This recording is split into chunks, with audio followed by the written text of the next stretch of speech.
Kaguya Quartz is possibly the fanciest Kamen Rider of all time, Kamen Rider Legend. With a knack for the golden things in life, while being inspired by the passing destroyer of worlds Kamen Rider Decade, the confident Kaguya saves his home dimension from the evil 100 organization. To me, Legend is pure Kamen Rider tropes incarnate, not just because he can use nearly every single Rider power for himself, but more so it's the scenario he's in. He fights a mysterious evil organization on his own like the Showa Riders of old, but has a more bombastic personality like the Heisei and Reiwa Riders of the modern day, being most comparable to Tendo from Kabuto, Ace from Geats, and of course, Tsukasa from Decade. However, Legend is not the main protagonist of Gotchard. Hotaro is, and comparing the two is very interesting. Hotaro is this youthful, energetic kid with seemingly not much baggage to his name. He's just kinda thrown into the events of the alchemy world and boom, he's a Kamen Rider now. But it's ultimately his simple innocence that proves to be a strafe, not just because he can make friends with the chemis he uses for battle, but because he's an outsider to the alchemy world, it leads to him not having any preconceived notions or rules for how it's supposed to work. Hotaro is special not because of some grand power or high status, but because he's an everyman doing the best he can in a world filled with hierarchy and control. Then we go back to Kaguya, who's so insanely rich he even narcissistically bathes in jewels and diamonds. This guy starts off his debut special by saying Hotaro isn't gorgeous enough compared to the other Kamen Riders, just because he isn't uber powered right away or suffered enough. I find this quite funny, because this special aired when Gotchard was not even in the double digits of episode length, meaning Hotaro's journey barely started, which reminds me of a lot of Kamen Rider fans riding off the high of the last season's finale, only to be disappointed when the new guy shows up the next week, having to start his journey from square one, and everyone gets disappointed about that, even though he's just getting his footing for the year-long journey. By the end of the special, Hotaro brings Kaguya back down to earth, reminding him about what's truly important about this Kamen Rider business: empathy.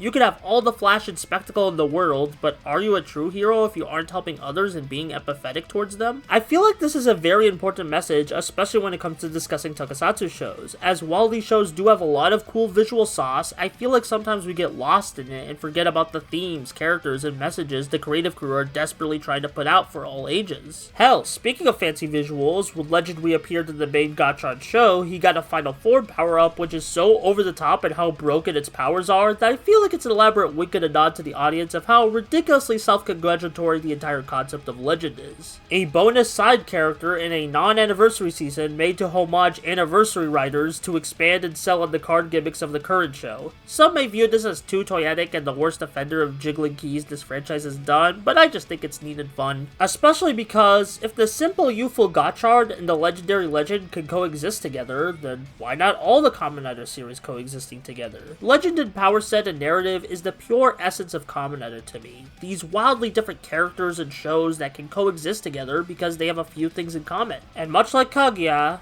I think that's gorgeous.